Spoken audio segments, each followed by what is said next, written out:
Markets fail అవుతున్నాయట. ఆ markets ని ఒకవేళ ఫెయిల్ అయితే కనుక వాటిని కరెక్షన్ చేయడానికి గవర్నమెంట్ ఇంటర్వెన్షన్ యూనిట్ 3 వచ్చేసరికి government intervention.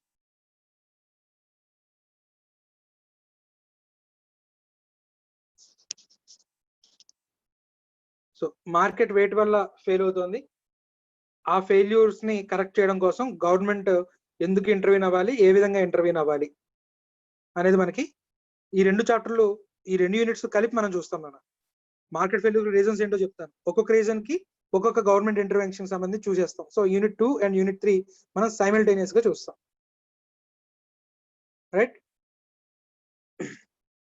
So market failure కి రీజన్స్ మనకి 4 రీజన్స్ చెప్తాను నేను.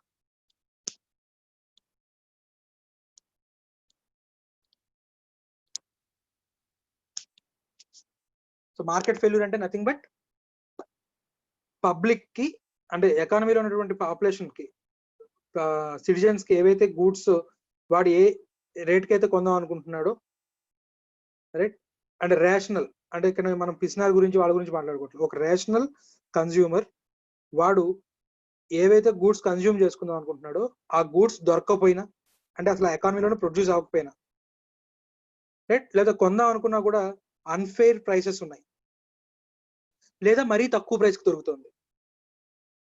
రైట్, వాడు 100 రూపాయలకు కొందాం అనుకుంటున్నాడు కానీ అది 50 రూపాయలకి దొరుకుతుంది, లేదా 100 రూపాయలకు కొందాం అనుకుంటున్నాడు కానీ మార్కెట్లో 1000 రూపాయలు ఉంది.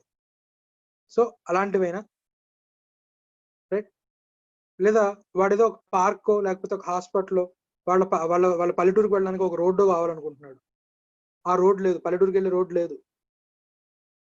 రైట్, సే మార్కెట్కి వదిలేసాం అనుకో, అంటే నథింగ్ బట్ అందరినీ ప్రైవేట్ పర్సన్స్ వదిలేస్తే వాడు చిన్న చిన్న పల్లెటూరుకి వెళ్ళే రోడ్లు ఎందుకు వేస్తాడు? అక్కడ టోల్ గేట్ పెట్టినా కూడా రోజులో మహా అయితే రెండు బస్సులు, ఒక బస్సు వెళ్తుంది, ఒక బస్సు వస్తుంది. మహా అయితే ఒక 4 ఆటోలు వెళ్తాయి వస్తాయి. వాడు ఆ టోల్ గేట్ పెట్టుకొని ఎప్పటికి కలెక్ట్ చేసుకోవాలి వాడు రోడ్ వేసిన కాస్ట్. మళ్ళీ ఆ రోడ్ వేయడానికి ఆ దారి మొత్తంలో కూడా ఎవరైతే పొలాలు ఉన్నాయో ఆ పొలాల మొత్తాన్ని ఎక్వైర్ చేసి వాళ్ళందరికీ కాంపెన్సేషన్ పే చేసి రోడ్డు చదును చేసి రోడ్డు వేసి ఆ ఖర్చు అంతటిని వాడు ఎప్పటికి రికవర్ చేసుకోవాలి. ప్రైవేట్ పర్సన్స్ ముందుకు రారు ఇలాంటివి చేయాలంటే. రైట్, సే మనకి చింతపల్లి అడవులు ఉన్నాయి, అక్కడికి ఎలక్ట్రిసిటీ కనుక నువ్వు తీసుకెళ్లాలంటే అక్కడ ఎలక్ట్రిక్ పోల్స్ అవన్నీ వేసుకుంటూ వెళ్ళి అక్కడ ఎలక్ట్రిసిటీ ఇస్తే ఆ ఊర్లో 10 మంది 10 పూరి గుడిసెలు ఉంటాయి. రైట్, వాళ్ళ దగ్గర నుంచి నువ్వు ఎంత ఎలక్ట్రిసిటీ ఛార్జెస్ కలెక్ట్ చేస్తే నువ్వు ఆ పోల్ వేసిన ఛార్జీలు ఇవన్నీ నువ్వు రికవర్ చేయగలవు. సో ప్రైవేట్ పర్సన్స్ అలాంటి చోట్లకి వెళ్ళరు, ఎలక్ట్రిసిటీ ఇవ్వరు. రైట్, మరి అక్కడ పాపులేషన్ ఎవరైతే ఉన్నారో వాళ్ళకి కావాల్సిన గూడ్స్ అందట్లా. నువ్వు కంప్లీట్ గా మార్కెట్ వదిలేస్తే మార్కెట్ వదిలేయడం ప్రైవేట్ పర్సన్స్ వదిలేసినప్పుడు నేను ఇప్పుడు ఏవైతే చెప్పానో ఈ ప్రాబ్లమ్స్ అన్ని అరైజ్ అవుతాయి. రైట్, సో దాన్ని కన్సాలిడేట్ చేసి మనం రీజన్స్ కనుక చెప్పుకున్నట్లయితే, ఫస్ట్ రీజన్ మార్కెట్ పవర్.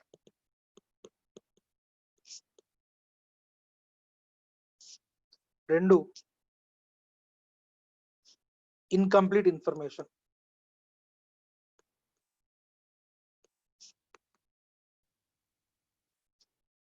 మూడు, ఎక్స్టర్నాలిటీ.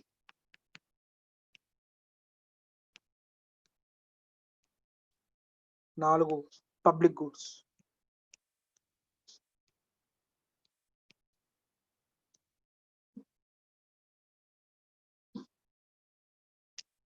సో మళ్ళీ ఎక్స్టర్నాలిటీలో డిఫరెంట్ టైప్స్ ఉన్నాయి, అది మనం ఎక్స్టర్నాలిటీకి వెళ్ళిన తర్వాత చూద్దాం. సో ఇవాళ మనం మార్కెట్ పవర్, ఇన్కంప్లీట్ ఇన్ఫర్మేషన్ ఈ రెండు చూసి దానికి సంబంధించిన గవర్నమెంట్ ఇంటర్వెన్షన్ చూసుకొని మనం ఇవాళ క్లాస్ మనం కంక్లూడ్ చేస్తాం. So first the market power. మనం పర్ఫెక్ట్ కాంపిటీషన్ ఏదైతే అంటే అది బట్ మార్కెట్కి వదిలేస్తే కనుక మార్కెట్లో పర్ఫెక్ట్ కాంపిటీషన్ ఉండాలి. పర్ఫెక్ట్ కాంపిటీషన్ అంటే large number of buyers and large number of sellers.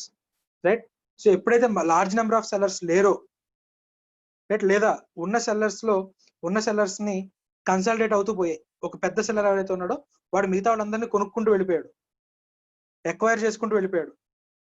Right, భయపెట్టో బతిమలాడు, right, లేకపోతే ఏదో ఒక ఇన్సెంటివ్స్ ఆశ చూపించో, రైట్, మార్కెట్ లో ఉన్న సెల్లర్స్ అందరినీ, ప్రొడ్యూసర్స్ అందరినీ కూడా వాడు కన్సల్టెంట్ మెర్జింగ్ చేసుకుంటూ వెళ్ళిపోయాడు. అల్టిమేట్ గా వాడు ఒక్కడే తయారయ్యాడు మార్కెట్ లో.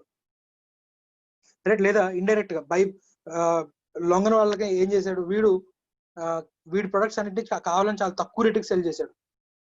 ఈ రేటుకి మిగతా వాళ్ళు ఇవ్వలేక రైట్ వాళ్ళందరూ లాసెస్ తో బయటకు వెళ్ళిపోయారు. ఆ తర్వాత విజృంభిస్తాడు ప్రైసెస్ ఇష్టం వచ్చినట్టు చార్జ్ చేస్తూ. రైట్, అంటే ఎక్కువ మంది సెల్లర్స్ ఉన్నట్లయితే అందరికీ కూడా, ఎవరైతే సెల్లర్స్ ఉన్నారో వాళ్ళందరికీ నామినల్ ప్రాఫిట్స్ వస్తాయి, అబ్నార్మల్ ప్రాఫిట్స్ రావు. రైట్, ఇక్కడ ప్రాబ్లం స్టార్ట్ అవుతుంది. ఎవడో గ్రీడీ పర్సన్ ఎవడో ఉంటాడు, నాకు ఈ ప్రాఫిట్స్ సరిపోవు, నాకు ఇంకా చాలా ఎక్కువ ప్రాఫిట్స్ కావాలనుకుని రైట్ వాడు రకరకాల టాక్టిక్స్ యూస్ చేసి మార్కెట్ లో సెల్లర్స్ ఎవరిని లేకుండా చేస్తాడు. తర్వాత వాడు ఇష్టం వచ్చిన ప్రైసింగ్ స్టార్ట్ చేస్తాడు. రైట్, అంటే మోనోపొలీ వైపుగా వెళ్ళి వన్స్ మోనోపలైజ్ అయిన తర్వాత ప్రైసెస్ ని ఇష్టం వచ్చినట్టుగా చార్జ్ చేస్తాడు. రైట్, సో ఎప్పుడైతే ఇష్టం వచ్చిన ప్రైసెస్ పెరిగిపోయాయో ఇన్ఫ్లేషన్ పెరిగిపోతుంది.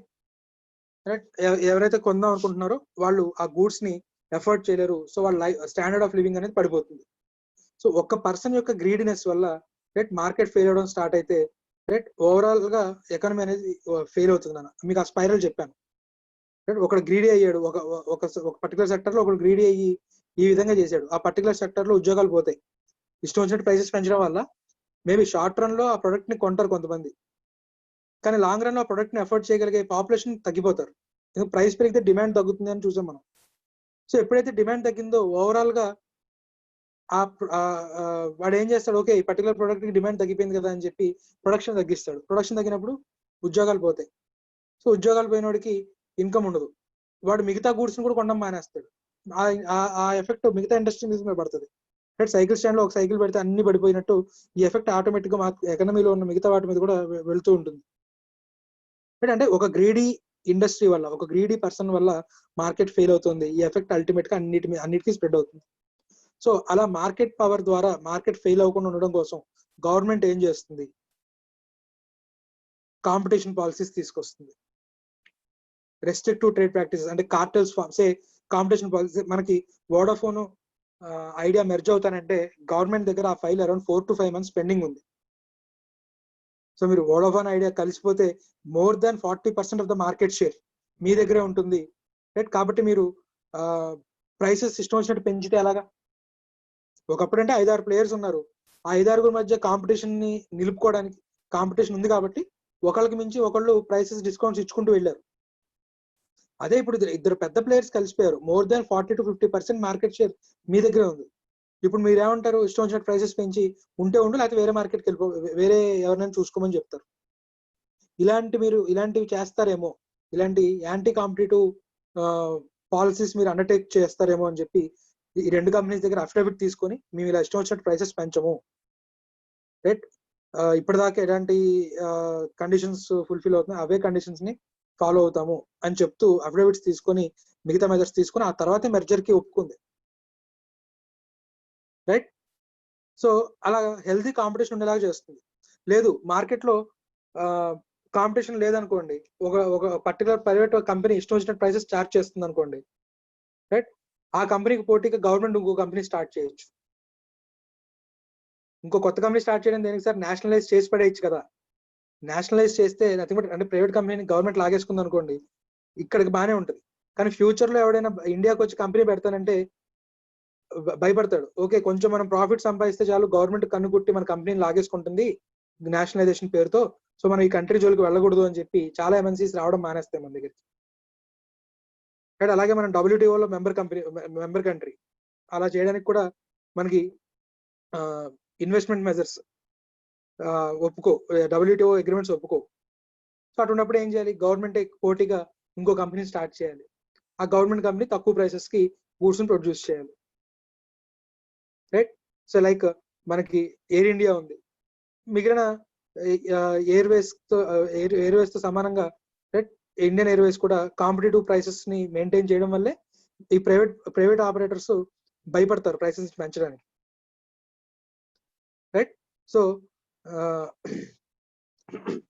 అలాగే మనకి APSRTC ఉంది కాబట్టి ప్రైవేట్ ఆపరేటర్స్ కూడా హద్దులో ఉంటారు, ఇష్టం వచ్చినట్టు ప్రైసెస్ పెంచకుండా. రైట్, సో అలాగే డిఫరెంట్ మెజర్స్ ద్వారా గవర్నమెంట్ ఇంటర్వ్యూన్ అయ్యి మార్కెట్ పవర్ ని ఒకళ్ళ చేతిలో అంటే ఈ మోనోపలైజ్ అవ్వకుండా కాపాడుతుంది. అంటే డైరెక్ట్ గా గవర్నమెంట్ ప్రొడ్యూస్ చేయడం, ప్రైవేట్ పర్సన్స్ కి కాంపిటేటివ్ గా, రైట్, లేకపోతే ఈ ప్రైసెస్ కి మించి మీరు సెల్ చేయడానికి కుదరదు అని చెప్పడం, ప్రైస్ క్యాప్స్ ని తీసుకురావడం, రైట్. సో మార్కెట్ పవర్ కి సాల్వ్ చేయడానికి గవర్నమెంట్ కి 2 ఆల్టర్నేటివ్స్ ఉన్నాయి. ఒకటి కాంపిటీషన్ లాస్,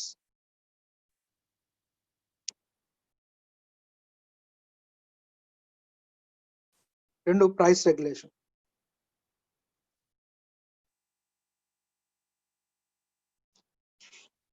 ప్రైస్ రెగ్యులేషన్ లో డైరెక్ట్ గా మీరు ఎంఆర్పి ఇంత మించి మీరు సేల్ చేయడానికి లేదని కానీ, లేదా ప్రైస్ క్యాప్స్ పెట్టడం కానీ, లేదా ఇండైరెక్ట్ గా గవర్నమెంటే ఇంకో కొత్త కంపెనీని స్టార్ట్ చేసి కాంపిటేటివ్ చాలా తక్కువ ప్రైసెస్ కి ఒకప్పుడు మనకు అవుట్ గోయింగ్ కూడా మనం డబ్బులు పే చేయాల్సి వచ్చేది.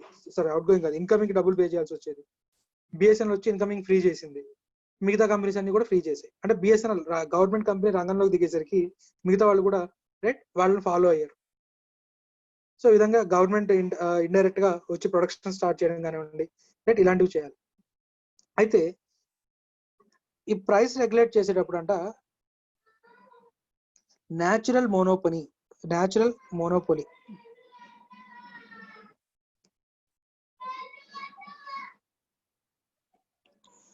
కొన్ని న్యాచురల్ మోనోపొలీస్ అరైజ్ అవుతాయి అంటున్నాను. అంటే నథింగ్ బట్ కొన్ని సెక్టార్స్ లోకి ప్రైవేట్ పర్సన్స్ రావడానికి, ప్రైవేట్ పర్సన్స్ వచ్చి ప్రొడ్యూస్ చేయడానికి ఇష్టపడరట.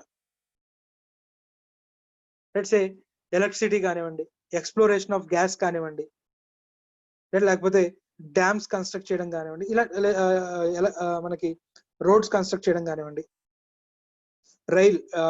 రైల్వేస్ కానివ్వండి, రైట్. రైల్వేస్ ప్రాఫిటే, కానీ ఇప్పుడు ఆ ల్యాండ్ అక్వైర్ చేసి రైల్స్ వేసి రైట్ వాడికి ప్రాఫిట్ అంటే కొన్ని తరాలు పడుతుంది ప్రాఫిట్ రావడానికి. అంటే కనీసం 20 to 30 years పడుతుంది ఆ పర్టికులర్ ప్రాజెక్ట్ లో ప్రాఫిట్స్ రావడానికి. సో ఇలాంటి వాటిలోకి పెద్దగా ప్రైవేట్ పర్సన్స్ రావడానికి ఇష్టపడరు.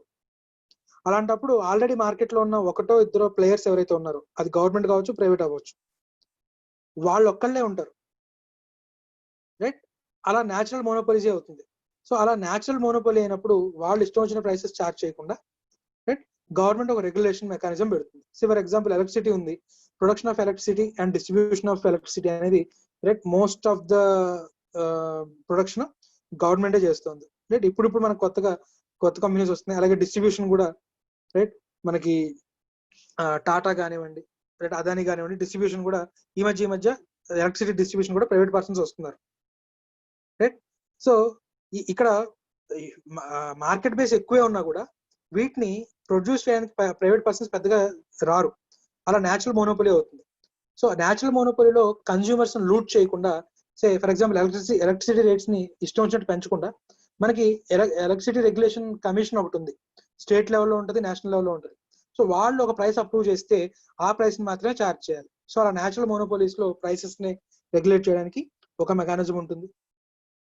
ఇవన్నీ కూడా మనం market power, so market power అంటే బట్టి మోనోపోలైజేషన్ అవ్వడం, సో దాన్ని కౌంటర్ చేయడం కోసం, అంటే గవర్నమెంట్ దాన్ని ఎలా కరెక్ట్ చేస్తుందన్నా competition laws and price regulation ద్వారా కంట్రోల్ చేస్తుంది. ప్రైస్ రెగ్యులేషన్ లో మాక్సిమం ప్రైస్ ఎందుకంటే సెల్ చేయకూడదని కానీ, రైట్, లేకపోతే క్యాప్స్ పెట్టడం కానీ, ఇండైరెక్ట్ గా తనే ప్రొడక్షన్ లో దిగడం కానీ, న్యాచురల్ మోనోపోలీస్ లో ప్రైస్ రెగ్యులేషన్ అథారిటీస్ ని పెట్టడం కానివ్వండి, రైట్, ఇలాంటివన్నీ కూడా చేస్తుంది, right. Next, incomplete information.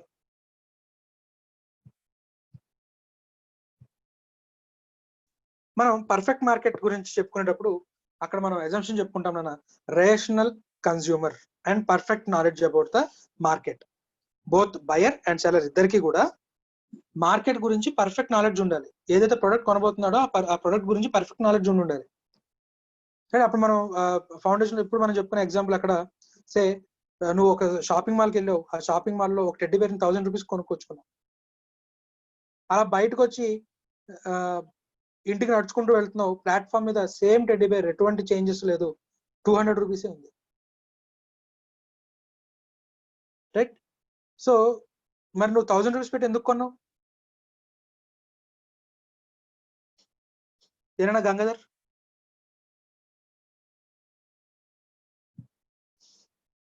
Gangadhar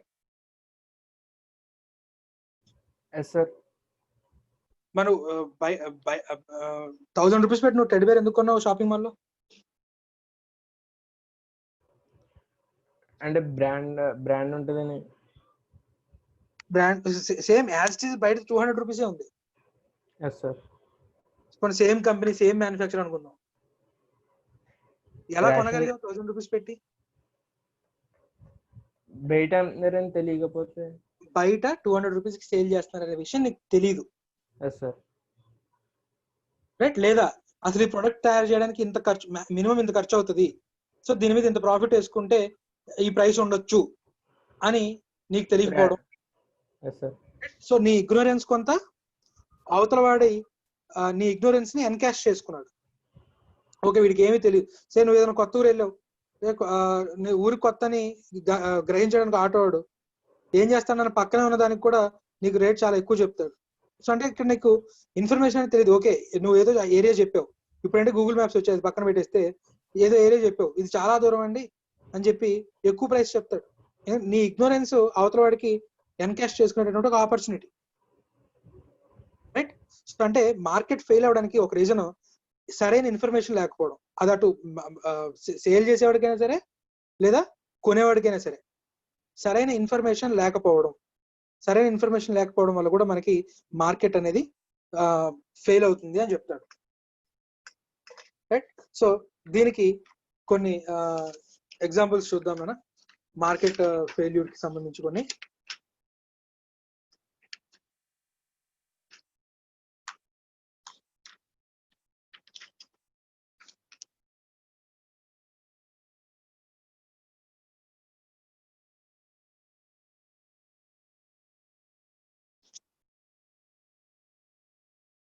incomplete information వల్ల మనకి 2 రకాలుగా మార్కెట్ ఫెయిల్ అవడానికి ఛాన్స్ ఉందట.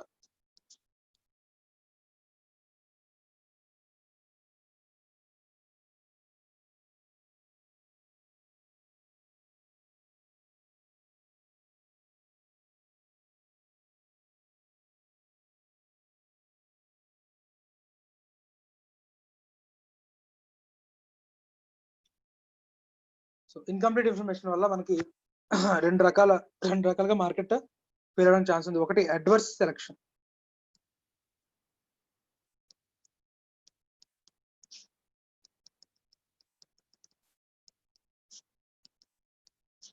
రెండు మోరల్ హజార్డ్.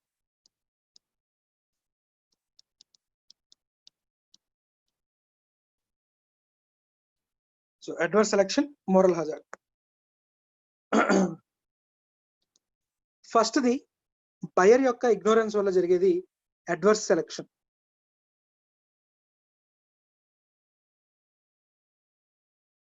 ఇది మీరు ఎగ్జామ్ లో రాయాల్సిన పని లేదు, ఈజీగా గుర్తుపెట్టుకోవడానికి చెప్తున్నాను.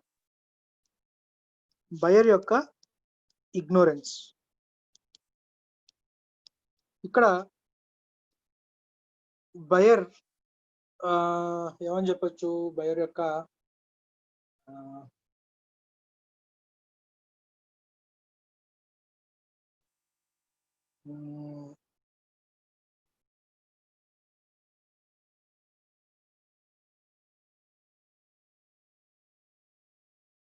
సెల్లర్ యొక్క ఇగ్నోరెన్స్ అనుకుందాం, అలా గుర్తుపెట్టుకోవడం ఈజీ. సెల్లర్, ఇక్కడ సెల్లర్ యొక్క ఇగ్నోరెన్స్. మోరల్ హజార్డ్ లో సెల్లర్ యొక్క ఇగ్నోరెన్స్.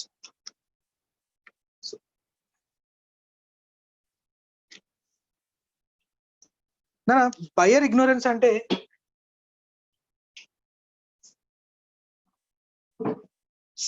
బయర్ ఇగ్నోరెన్స్ అంటే ఏమని చెప్పొచ్చు, సెల్లర్ ఈస్ ఇన్ఫర్మేషన్ ని ఏం చేస్తున్నాడు, దాస్తున్నాడు. Seller is hiding some information,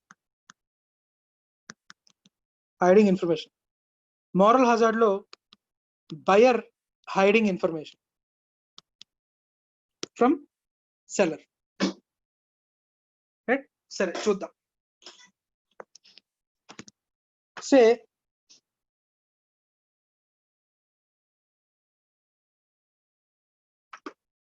నీ దగ్గర ఒక 2 కార్లు ఉన్నాయి, లేదా ఒక 2 మొబైల్స్ ఉన్నాయి నాన్న. ఏ అనే పర్సన్ దగ్గర రైట్ 2 మొబైల్స్ ఉన్నాయి. దీన్ని చాలా జాగ్రత్తగా వాడాడు, కేర్ఫుల్లీ యూజ్డ్. ఇది చాలా రెక్లెస్లీ యూజ్డ్, 2-3 సార్లు కింద పడింది. Right, reckless usage. ఇప్పుడు రెండింటిని OLX లో పెట్టావు సేల్కి. ఈ రెండింటిని కూడా సేల్కి OLX లో పెట్టావు. ఇది చూశాడు, ఇది చూసి బి అనే పర్సన్ వచ్చాడు, సి అనే పర్సన్ పర్చేస్ చేయడానికి వచ్చారు. ఇందులో బి అనేవాడు నీ ఫ్రెండ్.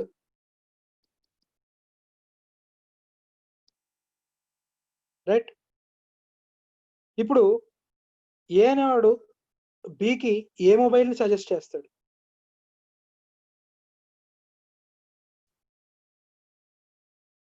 నిర్మల్,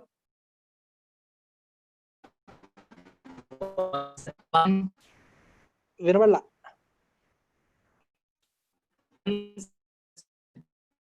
ఎబ్బే వినబడలేదు.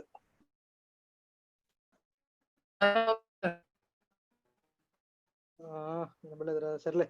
సాయికిరణ్,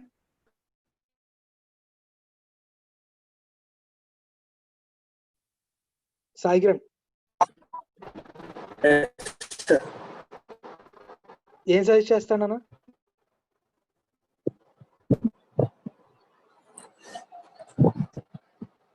కేర్ఫుల్ అంటే ఫస్ట్ మొబైల్ ఏనాడు బికి ఫస్ట్ మొబైల్ ని. సో 1 and 2 రెండు కూడా same company mobiles, same time లో కొన్నవి. రైట్, రెండు కూడా ఒకే కంపెనీ, OnePlus అనే అనుకుందాం. రెండు సేమ్ మోడల్, రెండింటిని కూడా 15,000 కి సేల్ పెట్టాడు OLX లో. రైట్, బీసీ ఇద్దరు వచ్చినప్పుడు ఏ బికి ఏ మొబైల్ ఇస్తానంటాడు? ఏ మొబైల్ తీసుకోమని చెప్తాడు సీక్రెట్ గా? ఫస్ట్ మొబైల్ తీసుకోరా, చాలా జాగ్రత్తగా వాడని చెప్తాడు. రైట్, సో సికి అల్టిమేట్ గా ఏం వెళ్తుంది నాన్న? సెకండ్ మొబైల్ వెళ్తుంది. ఒకవేళ ఈ మొబైల్ బోల్డ్ సార్లు కింద పడింది, రెక్లెస్ గా వాడారనే విషయం సి కనుక తెలిసినట్లయితే వాడు ఆ ప్రొడక్ట్ కొనేవాడు కాదు, లేదా 15,000కు కొనేవాడు కాదు, ఇంకో 5,000 తగ్గించమని 10,000కు కొనమనేవాడు. రైట్, వాడు ఎంతైతే రెడీ అయ్యాడో స్పెండ్ చేయడానికి, వాడికి కొంత ఇన్ఫర్మేషన్ తెలియకపోవడం వల్ల ఎక్కువ రేటు పెట్టి కొన్నాడు. రైట్, సిమిలర్లీ ఇలాగా మార్కెట్ మొత్తంలో కూడా ఇలాంటి గూడ్సే ఎక్కువ వచ్చేసాయి అనుకోండి, ఆటోమేటిక్ గా over a period market fail అవుతుంది. తక్కువ క్వాలిటీ ఉన్న గూడ్స్ అన్ని మార్కెట్ లోకి వచ్చి, ఎక్కువ క్వాలిటీ ఉన్న గూడ్స్ అన్ని కూడా మీరు ఎవరైతే ప్రొడ్యూసర్ ఫ్రెండ్స్ ఎవరైతే ఉన్నారో కిత్ అండ్ కిన్, వాళ్ళకి వెళ్ళిపోయి మార్కెట్ నిండా చెత్త ఉందనుకోండి, ఓవర్ ఏ పీరియడ్ ఓకే మన మార్కెట్ లో క్వాలిటీ గూడ్స్ దొరకట్లేదు అనే ఒక గుడ్డి నమ్మకానికి వచ్చి కొండం మానేస్తాడు, లేకపోతే ఇంపోర్ట్ అయినా చేసుకుంటాడు, వేరే కంట్రీ నుంచి అయినా తెచ్చుకుంటాడు. అంతే తప్ప మన మార్కెట్ లో కొండు. ఎప్పుడైతే మన మార్కెట్ లో కొనట్లేదో డొమెస్టిక్ డిమాండ్ పడిపోతుంది, డొమెస్టిక్ డిమాండ్ పడిపోతే డొమెస్టిక్ ఎంప్లాయ్మెంట్ రేట్ పడిపోతుంది. రైట్, సో అంటే సెల్లర్ ఇన్ఫర్మేషన్ దాచి పూర్ క్వాలిటీ గూడ్స్ ని మార్కెట్ లో నింపేస్తే over a period market fail అవుతూ ఉంది. రైట్, సో తక్కువ క్వాలిటీ గూడ్స్ ని ఎక్కువ ప్రైస్ కి సేల్ చేయడం, లేదా ఏదైనా ఇన్ఫర్మేషన్ ని దాచి మార్కెట్ లో అమ్మడం, రైట్, ఇలాంటివన్నీ కూడా చేశారనుకోండి, right, over a period market fail అవుతుందట.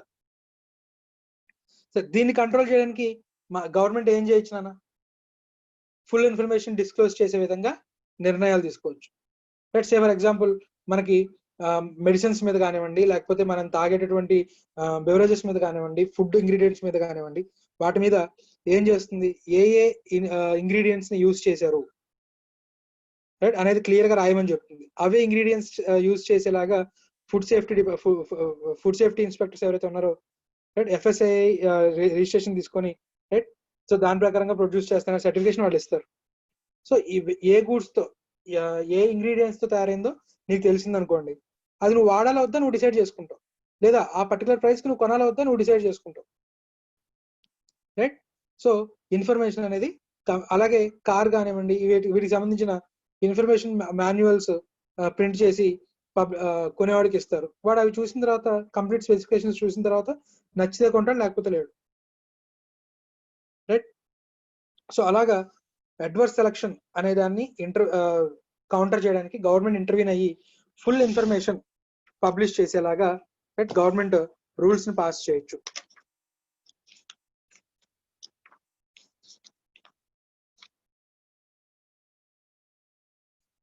Right. అలాగే next moral hazard.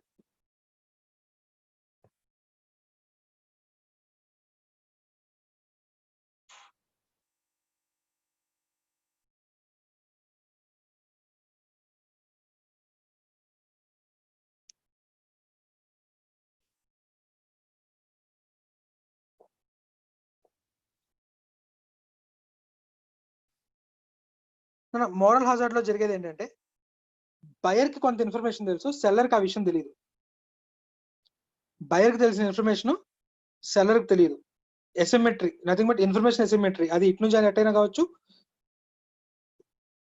Information asymmetric. Symmetric అంటే ఈక్వల్, ఎసిమెట్రిక్ అంటే not equal. Seller, buyer. Seller నుంచి ఇన్ఫర్మేషన్ హైడింగ్ అయితే, ఇటు నుంచి ఇటు అయితే కనుక మనకి అడ్వర్స్ సెలక్షన్. బయర్ నుంచి కొంత ఇన్ఫర్మేషన్ సెల్లర్ కి తెలిస్తే అది moral hazard. Like insurance industry చూద్దాం. సే బి అనేవాడు హెల్త్ ఇన్సూరెన్స్ తీసుకుంటున్నాడు, బయర్ అనేవాడు హెల్త్ ఇన్సూరెన్స్ తీసుకుంటున్నాడు. వాడికి ఆల్రెడీ ఏవైతే కొన్ని హెల్త్ డిఫికల్టీస్ ఉన్నాయో వాటిని హైడ్ చేస్తున్నాడు. లైక్ సే మనకి ఇన్సూరెన్స్ కంపెనీస్ ఏం చేస్తాయంటే జనరల్ గా హెల్త్ ఇన్సూరెన్స్ ఇచ్చేటప్పుడు ఒకప్పుడు హెల్త్ చెకప్ చేయించిన తర్వాత మాత్రమే పాలసీస్ ఇచ్చేవి. అయితే మార్కెట్ లో ఎక్కువ మంది ఇన్సూరెన్స్ ప్లేయర్స్ ఉన్నారు ఇప్పుడు.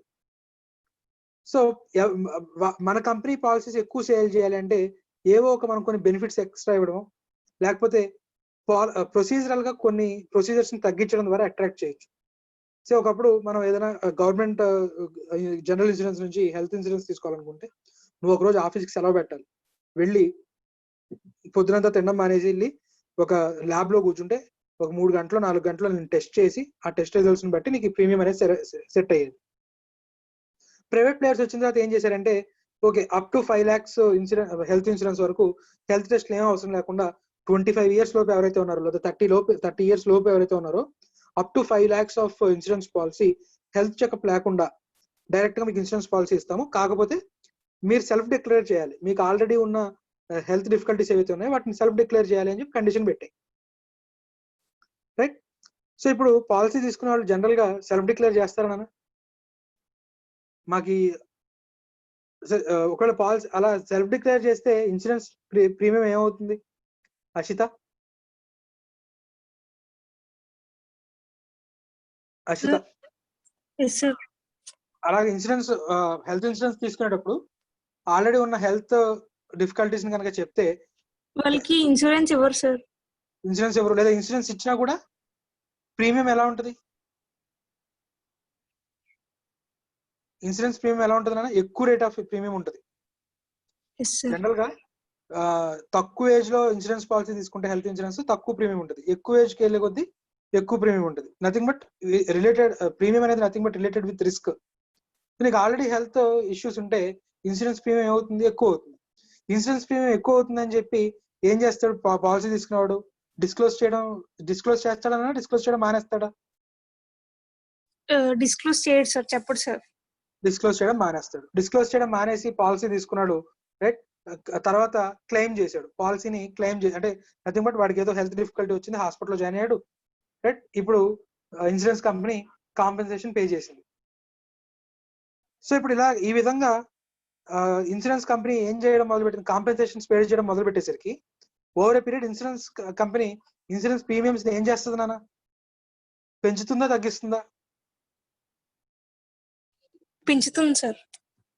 సో ఇన్సూరెన్స్ ప్రీమియం ఇప్పుడు ఒక్కడికి పెరుగుతుందా, ఓవరాల్ గా అందరికీ పెరుగుతుందా? ఎంతో కొంత అందరికి పెరుగుతుంది సార్. ఓవరాల్ గా అందరికీ పెరిగేసరికి కొంతమంది అంటే ఇన్సూరెన్స్ ప్రీమియమ్స్ పెరిగేసరికి ఇంకా ఎగబడి హెల్త్ ఇన్సూరెన్స్ చేయించుకుంటారా, కొంతమంది వెనక్కి తగ్గుతారా ఆ ప్రీమియమ్స్ చూసి? ఇన్సూరెన్స్ చేయించుకునే వాళ్ళు తగ్గిపోతారు సార్. తగ్గిపోతారు. కానీ హెల్త్ ఇన్సూరెన్స్ ఉండడం మంచిదా చెడ్డదా? మంచిదే సార్. మంచిది.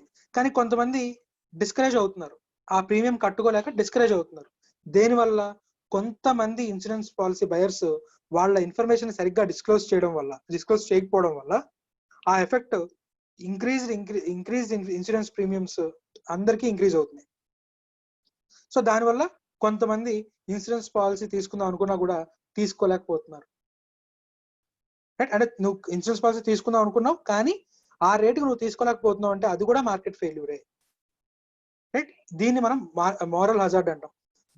బయర్ ఎవరైతే ఉన్నాడో బయర్ తనకి సంబంధించిన ఇన్ఫర్మేషన్ పూర్తిగా ప్రొవైడ్ చేయకపోవడం వల్ల దానివల్ల కూడా రైట్ మనకి మార్కెట్ ఫెయిల్ అవుతుందని చెప్తాడు. రైట్? దానికి సంబంధించి కూడా గవర్నమెంట్ ఇన్ఫర్మేషన్ డిస్క్లోజర్ అంటే యాక్ట్ లో ఇన్ఫర్మేషన్ మనకి ఇన్సూరెన్స్ యాక్ట్ లో ఉంటుంది. ఒకవేళ ఇన్సూరెన్స్ పాలసీ తీసుకునే సమయంలో కనుక రాంగ్ ఇన్ఫర్మేషన్ డిక్లేర్ చేసినట్లయితే insurance company May deny the claim, ఇలాంటివన్నీ తీసుకురావడం. లేదా ఫాల్స్ ఇన్ఫర్మేషన్ ఇచ్చి పాలసీ తీసుకుంటే ఫైన్లు, ఇంప్రిజన్మెంట్లు, ఇలాంటివి. ఎవరైతే ఇన్సూరెన్స్ చేయించిన ఏజెంట్ ఎవరైతే ఉన్నాడో ఇన్సూరెన్స్ ఏజెంట్ కి కూడా పనిష్మెంట్లు ఇవ్వడం. సో ఇలాంటి వాటి ద్వారా యాక్ట్లు తీసుకురావడం వల్ల ద్వారా ఈ ఇన్ఫర్మేషన్ ఫెయిల్యూర్ అనే దాన్ని అంటే ఇన్కంప్లీట్ ఇన్ఫర్మేషన్ అనే దాన్ని కౌంటర్ చేయొచ్చు గవర్నమెంట్. రైట్? నథింగ్ బట్ ఇక్కడ యాక్ట్లు తీసుకొస్తుంది గవర్నమెంట్.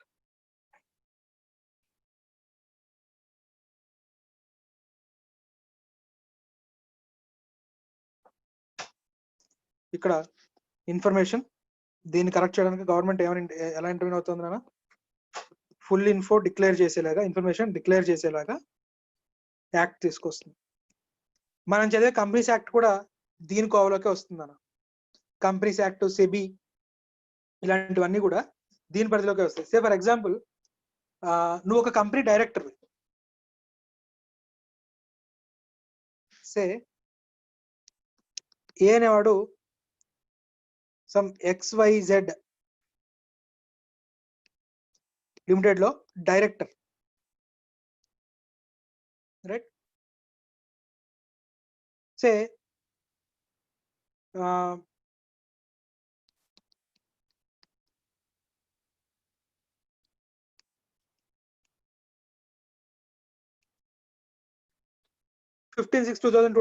కంపెనీ తన రిజల్ట్స్ డిక్లేర్ చేస్తుంది.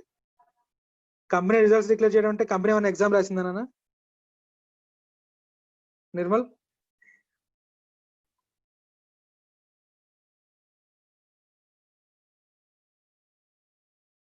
Yashwant? Sir turnover, profit వాటి గురించి. నథింగ్ బట్ తన యొక్క ఫైనాన్షియల్ రిజల్ట్స్ ని డిక్లేర్ చేస్తుంది. సో దట్టు మార్చ్ అయిపోయింది కాబట్టి ఇంకా కంప్లీట్ Q1 Q2 జనరల్ గా క్వార్టర్లీ అనౌన్స్ చేస్తారు. సో మొత్తం 4 క్వార్టర్స్ కి సంబంధించిన రిజల్ట్స్ డిక్లేర్ చేస్తాం. యాజ్ ఎ డైరెక్టర్ అంటే పబ్లిక్ అనుకోండి, సే ఇప్పుడు బయట మార్కెట్లో ఉన్న పబ్లిక్ కి రిజల్ట్ డిక్లేర్ చేసిన తర్వాత మాత్రమే ప్రాఫిట్ పెరిగిందా తగ్గిందా అనేది తెలుస్తుంది. కానీ యాజ్ ఎ డైరెక్టర్ వాడికి ముందే తెలుస్తుందా లేదా information Yashwant? Sir as a director వాడికి కంపెనీ ప్రాఫిట్ తగ్గబోతోందా పెరగబోతోందా కంపెనీ ముందే తెలుస్తుందా, లేకపోతే అందరితో పాటు డిక్లేర్ అయిన తర్వాత తెలుస్తుందా వాడికి? డిక్లేర్ అవ్వకముందు తెలుస్తుంది సార్. అది డిక్లేర్ అవ్వకుండా తెలుస్తుంది. Say for example company profit last year తో పోల్చుకుంటే ఒక 20% ఇంక్రీజ్ అవ్వబోతోంది, అది డిక్లేర్ చేస్తున్నాం. రైట్? ఈ రిజల్ట్ మార్కెట్ లోకి వచ్చిన తర్వాత జనాలు ఏం చేస్తారు నాన్న? జనరల్ గా ఆ కంపెనీ షేర్ ని కొంటారా, అమ్మి పడేస్తారా? కొంటారు సార్. కొంటారు. ఓకే లాస్ట్ ఇయర్ తో పోల్చుకుంటే ఈ సంవత్సరం 20% ప్రాఫిట్ పెరిగింది అంటే నెక్స్ట్ ఇయర్ ఇంకా బాగా డెవలప్ అవుతుంది లేదా డివిడెండ్స్ ఎక్కువ ఇస్తారనే ఉద్దేశంతో కొంటారు. So for example present 100 rupees ఉంది, సే 115 రూపీస్ కు ఎంతకో రిజల్ట్ డిక్లేర్ చేసిన తర్వాత పెరుగుతుంది అనేది ముందుగానే ఏకి తెలుసు డైరెక్టర్ కి. కాబట్టి డైరెక్టర్ ఏం చేసిన ఏం చేయొచ్చు, రిజల్ట్ డిక్లేర్ చేసే వారం రోజుల ముందు నుంచే వాడు స్టాక్ మార్కెట్ లో ఏం చేయొచ్చు, 100 రూపాయలకి షేర్స్ ఏం చేస్తూ వెళ్ళిపోతాడు, కొనుక్కుంటూ వెళ్ళిపోతాడు. రిజల్ట్ డిక్లేర్ చేసిన తర్వాత ఏం చేస్తాడు, జనాలు అందరూ ఎగబడుతున్నప్పుడు ఎక్కువ రేటుకి సేల్ చేస్తారు. రైట్. మరి ఈ వారం రోజులు ఎవడైతే 100 రూపాయలకి షేర్లు అమ్మేసుకున్నాడో వాడు ఎదవైపోయాడు కదా. రైట్. ఏ దగ్గర ఒక ఇన్ఫర్మేషన్ ఉంది, ఆ ఇన్ఫర్మేషన్ బయట వాళ్ళకి తెలియకపోవడం వల్ల అమ్మేశారు. రైట్. అంటే ఇన్ఫర్మేషన్ కరెక్ట్, ఏకి తెలిసిన ఇన్ఫర్మేషన్ బి దగ్గర లేదు, అదర్వైజ్ వాడు అమ్మేవాడు కాదు. రైట్. సో ఇలాంటి ఇలా నథింగ్ బట్ దీని ఇన్సైడర్ ట్రేడింగ్ అంటారు.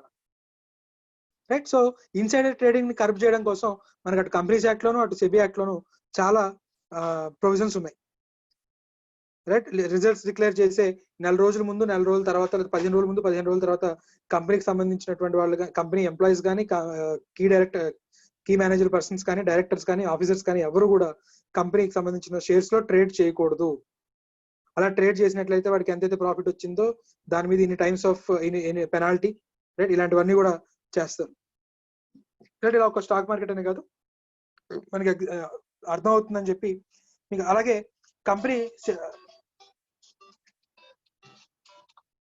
కంపెనీ ఐపీఓకి వస్తుంది. రైట్. ప్రాస్పెక్టస్ కి సంబంధించిన రూల్స్ చదివాం మనం. ప్రాస్పెక్టస్ లో కంపెనీ సెక్ట్ చాలా క్లియర్ గా చెప్తుంది. బోత్ కంపెనీ గ్రోత్ రేట్ గురించి చెప్పాలి, అలాగే ఇన్వాల్వ్ అయిన రిస్క్లు, కంపెనీ మీద ఏవైతే పెండింగ్ కేసులు ఉన్నాయో ఆ పెండింగ్ కేసులు, లిటిగేషన్స్, అలాగే కంపెనీకి ఏదైనా లాస్ జరుగుంటే ఆ లాస్, ఇలాంటివన్నీ కూడా ఇంక్లూడ్ చేయాలి. Material facts, all material facts must be included. అంటే కంపెనీ గురించి కంప్లీట్ ఇన్ఫర్మేషన్ ఇవ్వాలి. అలా ఇవ్వలేదు అనుకోండి, ఆల్రెడీ ప్రాస్పెక్టస్ లో మనం కాంట్రవెన్షన్ కి మనం పనిష్మెంట్స్ చూసాం. రైట్. సో అలా గవర్నమెంట్ ఇంటర్వ్యూన్ అయ్యి ఎవరి ఫుల్ ఇన్ఫర్మేషన్ ఉండేలాగా డెసిషన్స్ తీసుకుంటుంది, యాక్ట్ పాస్ చేస్తుంది. రైట్. కొన్ని మెజర్స్ తీసుకుంటుంది. సో మనకు మార్కెట్ ఫెయిల్యూర్ అనే యూనిట్ లో మొత్తం టోటల్ 4 రీజన్స్ వల్ల మార్కెట్ ఫెయిల్ అవుతుందని చెప్పుకుంటాం. ఆ రెండింటికి అందులో 2 కంప్లీట్ అయ్యాయి. అలాగే గవర్నమెంట్ ఇంటర్వెన్షన్ మార్కెట్ ఫెయిల్యూర్స్ ని కంట్రోల్ చేయడం కోసం గవర్నమెంట్ ఎన్ని రకాలుగా నాలుగు ఫెయిల్యూర్స్ కి 4 రకాల ఇంటర్వెన్షన్స్. సో మార్కెట్ పవర్ ని కంట్రోల్ చేయడానికి కాంపిటీషన్ లాస్, ప్రైస్ రెగ్యులేషన్స్, అలాగే అడ్వర్స్ సెలక్షన్, మోరల్ హజార్డ్ అంటే ఇన్కంప్లీట్ ఇన్ఫర్మేషన్ ని కరెక్ట్ చేయడం కోసం డిఫరెంట్ యాక్ట్స్ తీసుకురావడం వల్ల ఫుల్ ఇన్ఫర్మేషన్ డిస్క్లోజ్ అయ్యేలాగా, ఇన్ఫర్మేషన్ మొత్తాన్ని కరెక్ట్ గా గవర్నమెంట్ చెప్పిన విధంగా ప్రింట్ చేసే విధంగా రైట్ చేయడం, రకరకాల యాక్ట్స్ తీసుకురావడం వల్ల ద్వారా ఈ ఇన్ఫర్మేషన్ ఇన్కంప్లీట్ ఇన్ఫర్మేషన్ అనే కాజ్ ఆఫ్ మార్కెట్ ఫెయిల్యూర్ ని గవర్నమెంట్ కాంట్రవెంట్ చేస్తుంది అని చెప్పుకుంటాం. రైట్. సో ఇక్కడ దాకా చెప్పిన దాంట్లో డౌట్స్ ఏమైనా ఉన్నాయన్నా?